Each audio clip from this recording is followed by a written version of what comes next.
O prefeito de São Paulo, João Dória, apresenta o plano de desestatização ao vice-prefeito de Xangai, a maior cidade da China. São 62 áreas de desestatização, entre as quais eu destaco rodovias, ferrovias, hidrovias e aeroportos. Essas 4 áreas de infraestrutura nós vamos levar para investidores chineses, construtoras, bancos e investidores. O governador de São Paulo vai se reunir com o presidente da China Highway Construction Corporation para apresentar o projeto de desestatização com foco nos setores rodoviário, ferroviário, metroviário, hidroviário, aeroportuário e portuário. João Dória não poupou elogios aos chineses e disse que eles tiveram êxito porque são investidores, construtores e operadores. Nós conseguimos motivar investidores, bancos, os bancos oficiais chineses, os bancos de investimento chineses, sem eles as companhias chinesas não vão a lugar nenhum, investidores, bancos de investimentos privados localizados na China, além de empresas de alta tecnologia. Essa é uma parceria de São Paulo com o governo chinês, através da embaixada chinesa em Brasília e do próprio consulado geral aqui em São Paulo. Tenho muita estima pelos chineses, pessoalmente, além de ser um profundo admirador da China, do seu crescimento, do seu desenvolvimento, da sua força de trabalho. O governador de São Paulo, João Dória, está na China neste momento e hoje participou da abertura de um escritório de São Paulo em Xangai. É a primeira vez que um governo estadual do Brasil realiza esse tipo de parceria. A ideia do governo é atrair investimentos de empresas chinesas. Dória apresentou a empresários chineses em Pequim a agenda de investimentos e privatizações previstas pelo Estado, especialmente nas áreas de infraestrutura e transporte. E foi anunciada agora há pouco a instalação de uma nova fábrica da Huawei aqui no estado. O governo Donald Trump decidiu dificultar que produtos da chinesa Huawei sejam usados nas redes de comunicação dos Estados Unidos. O problema é que muita gente acha que se o equipamento for deles, os chineses vão aproveitar essa tecnologia para espionar e coletar dados confidenciais. Huawei é a empresa, uma das maiores exportadoras de equipamentos de telecomunicações e redes do mundo.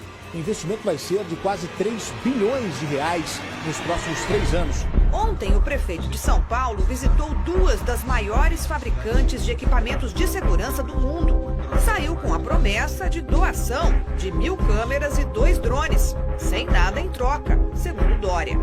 As 2 empresas ainda ficaram de ajudar a elaborar um modelo de parceria público-privada que o Tucano pretende lançar para implantar o sistema de vigilância das ruas de São Paulo. Pois bem, aqui eu afirmo, eu não suponho, que a China, a ditadura chinesa, escondeu o coronavírus por 4 semanas, puniu os cientistas que identificaram a origem da epidemia, puniu jornalistas, blogueiros que tentaram alertar para as dimensões do perigo, fez tudo isso com a cumplicidade da Organização Mundial de Saúde e pós agora de benfeitora da humanidade quando agiu ao contrário. O senhor é que tem a oportunidade de esclarecer ou desmentir o que diz esse comunicado da China. Nunca existiu essa reunião, jamais, é uma mentira. A bancada ativista da Assembleia Legislativa de São Paulo denunciou à Organização dos Estados Americanos, OEA, o decreto do governador paulista João Dória, que cria regras para protestos. Em janeiro de 2019, o governador João Dória fez um decreto que criava regras para poder haver uma manifestação. Dentre outras coisas, tinha uma regra que era necessária a autorização do governo para uma manifestação acontecer. São regras que violam recomendações internacionais para a democracia, né? Então, na democracia, as pessoas podem se manifestar livremente. O projeto do prefeito tucano João Dória de expandir os pontos gratuitos de internet em São Paulo virou alvo de críticas. Na semana passada, Dória sancionou uma lei que põe em vigor o programa Wi-Fi Livre Sampa. De acordo com o novo texto, a iniciativa privada oferece infraestrutura de conectividade, mas em troca recebe todos os dados dos usuários.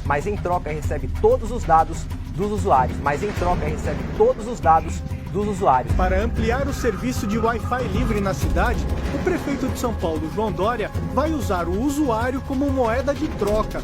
O custo será a invasão de privacidade, já que todos os dados do usuário, pessoais e de navegação, poderão ser utilizados ou vendidos pela empresa que prestar o serviço. O governo de São Paulo está usando dados de celulares para localizar aglomerações. Aí se tem um monte de gente no mesmo lugar, opa, tem um monte de aparelhinho ali no mesmo lugar, o sistema sabe. Imagine isso acontecendo com milhares, milhões de pessoas. Essa movimentação vira gráficos e mapas nessas telas, aqui no gabinete de crise do governo de São Paulo. As autoridades usam os dados dos celulares, que mostram o deslocamento de grupos de pessoas para monitorar se a população está cumprindo as medidas de isolamento social para conter o novo coronavírus. Nós poderemos identificar os locais aonde essas pessoas estarão e aonde existir concentração, para analisar também o percentual de isolamento e ações de orientação e advertência se necessário, aonde este mapeamento apresentar concentração de pessoas. Dados de ontem, viu, Zuca? 41% das pessoas circularam. Aqui a gente tem um outro mapa, viu, Zuca, que acompanha a circulação das pessoas. Aqui a gente tem o confinamento. Esse é o mapa do confinamento, o mapa que mostra, né, se as pessoas estão realmente confinadas aqui em alguns pontos vermelhos. Você se incomodaria se alguém ficasse espiando todos os sites que você visita, soubesse dos seus hábitos de consumo, qual o seu banco, seu endereço, telefone, por onde você circula? Pois o prefeito de São Paulo, João Dória, do PSDB, quer permitir que empresas que ganharem as concessões para administrar os parques públicos também tenham direito a usar ou vender todos os dados dos usuários do bilhete único e de quem se conectar à internet pelo Wi-Fi dos parques municipais. São Paulo é uma cidade global, Cacá. Nós temos que pensar e realizar a nossa tarefa como gestores, olhando São Paulo como uma cidade global. A meu ver, inclusive, o Brasil tem que ser um país global. A meu ver, inclusive, o Brasil tem que ser um país global. E o Brasil tem que ser um país global. Dória, lobo em pele de cordeiro.